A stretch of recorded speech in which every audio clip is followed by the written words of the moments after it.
It is the speech that is given out by every neoconservative organization in Washington as the classic statement of what American foreign policy priorities were then and should have been.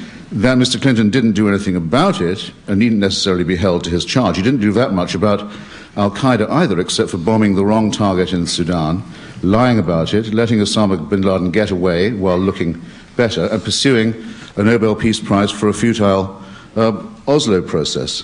If you don't believe that, you might be willing to believe that Afghanistan is less safe now. I think I quote Mark Tanner correctly. Less safe now than it was when the Taliban was in power and it was the hinterland country for al-Qaeda. This is Afghanistan, which for the first time in a very long time has its womenfolk going to school, is promulgating a constitution that was published yesterday, is building a road system between Kandahar and Kabul. It's the roads that allow warlordism, ladies and gentlemen. A warlord is someone who controls a stretch of non-highway road, and which has largely expelled and is killing every day members of the al-Qaeda and the Taliban militia. To say that we're less safe there would be the equivalent of saying that we were safer from al-Qaeda before September 11th, 2001, when unknown to us, but apparently known to our vaunted intelligence services, which have suffered so grievously from the Bush administration, known to the CIA and the FBI, though not passed on to one another or to the civilian leadership, was the fact that a secret army was being formed inside our borders with support from foreign regimes. That was known then. It just wasn't considered to be worthy of any serious action. The security we enjoyed when al-Qaeda and the Taliban controlled Afghanistan and Saddam Hussein controlled Iraq, when it must be admitted fewer Americans were then being killed and there was less violence, was the security of a fool's paradise. Is there anyone who thinks that we have not been for some time at war with the forces of jihad and the totalitarian states that underwrite them? Is there anyone who really thinks that the relationship between the Ba'ath Party and the Fedayeen Saddam and the jihadists who are now coming into Iraq or re-entering Kurdistan began only when the United States intervened? Nobody who studied the question could believe this for a second. The Ansar al-Islam group formed in Kurdistan under Saddam's protection. The subventions of money and propaganda support to jihad forces all around the world were an increasingly conspicuous feature of the Ba'athist regime.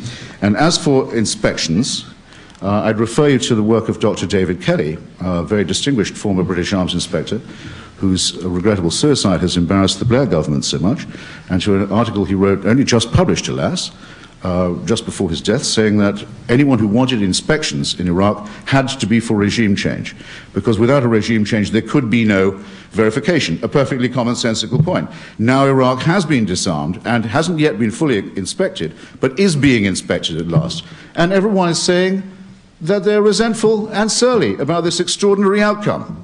An outcome that, I will remind you, has forced the Iranian mullahs to accept mediation from at least two foreign ministers who wouldn't have bothered with it before, Monsieur de Villepin and Mr. Fisher, in alliance with Jack Straw, has forced them to accept mediation, United Nations supervision and inspection. Does anybody believe that the mullahs in Iran would be consenting to this level of intervention in their covert nuclear program if it were not, one, for the fact that the rival, the deadly enemy against whom they built this weaponry, has been removed and disarmed, first, and second, that a fairly useful pedagogic example has been afforded them of what will happen in case of defiance, that if they bluff, they will be taken seriously.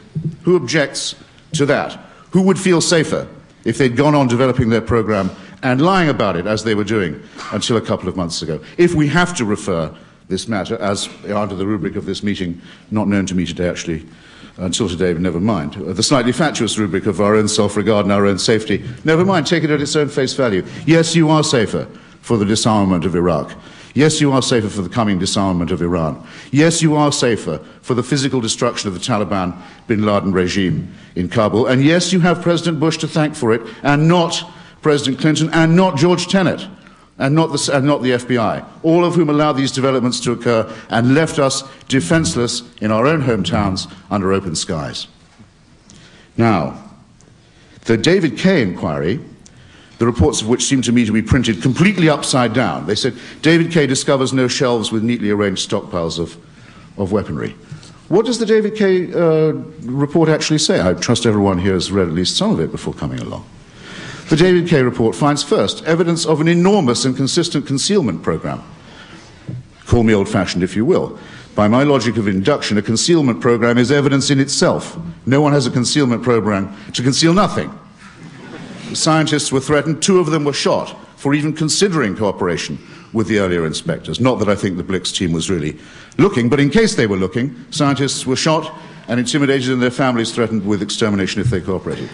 Designs and plans for missiles have been found by the K team, who are only a quarter of their way into their work, that far exceed, by thousands of miles, the limits that Saddam Hussein was allowed for the range of his missiles. Toxins have been found concealed in the private homes of scientists, in one case buried in a garden. It's quite extraordinary how far the depravity of the Saddam Hussein regime has been exposed in this matter of weapons of mass destruction by the Kay report. That was my 1 minute. I don't need another one.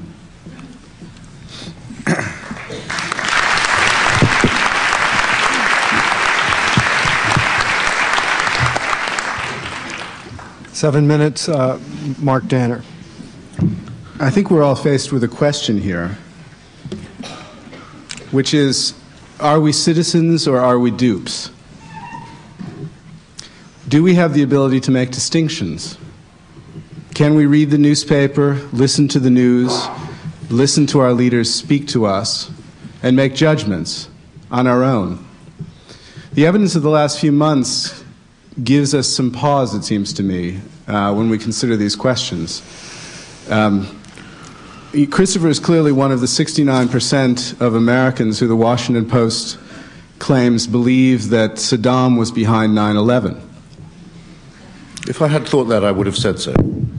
And I did have a spare minute. Well, I would have been grateful if you had said it explicitly. Then I would have had time for that too. Well, I shall say it for you in any event. Come to do.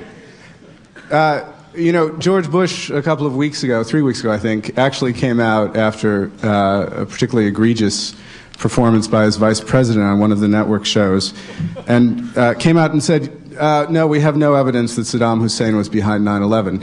I found this fascinating, that he felt himself obliged to say this, because, of course, the administration, over months and months, of very clever statements, very clever terminology, very cleverly dancing around the issue, was able to convince the great majority of Americans that, in fact, these 2 threats were the same thing. These Americans who were shocked by 9/11, as everyone was, who thought, here are our fellow citizens being killed while they're having their morning coffee, were perfectly willing to support a war against Iraq that they felt was replying to that immediate threat. Now, this kind of clever obfuscation is still being employed every day. We've seen a little of it from this stage. The fact is, when Christopher says Saddam was disarmed, Saddam wasn't disarmed. These weapons have not been found. I'll tell you another way that Saddam has not been disarmed. All across Iraq today, there are scores of enormous fields, the size of 1, 2, 3 football fields, filled with conventional weapons. Now, up till last March, these fields were guarded by soldiers, Iraqi soldiers. Now they're not guarded by anyone. No Iraqi soldiers, because the army, in America's wisdom, was dissolved. No American soldiers, because there aren't enough of them in country to do it. If you like, you can drive up to one of these depots with a pickup truck or something larger, pick up as many missiles as you like. That one that shot down the helicopter the other day, a day in which, by the way, I flew out of Baghdad on a conventional plane, that missile was probably simply picked up at an arms depot that isn't being guarded. This was a war to prevent weapons from getting in the hands of terrorists.